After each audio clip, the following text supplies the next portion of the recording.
नमस्कार मित्रांनो, आज असा गोष्ट घडलेलं होतं. आकाश शिंदे सोलापूरचे होते. त्यांनी म्हणले की असं पुण्याची लोक आलते, त्यांचा मोबाईल हरवलेला आहे. यांनी नागपूरचे आहेत. तर नागपूरचे लोक तर आकाश शिंदेने मला फोन केला की असं मोबाईल हरवलेला आहे, फक्त मोबाईल तू त्या एस टी कंडक्टरपाशी आहे ती घे म्हणले. मग ताई वगैरे सगळेजण आलेत. कसं का हरवलं होतं कसं का नाही ते आपण ताईकडे विचारू.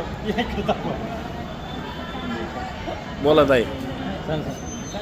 सांगा मोबाईल कुठं होतं, कसं काय विसरलं? सीटच्या मागच्या पॅकेटमध्ये ठेवलं होतं त्यांनी मोबाईल आणि विसरून गेली, उतरून गेलो आम्ही.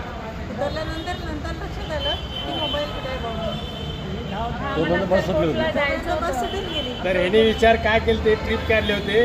पहिला अक्कलकोटचं दर्शन करा म्हणले होते, पण अक्कलकोटला जाऊ नका म्हणले, पहिले आई भावानेकडे या म्हणले होते.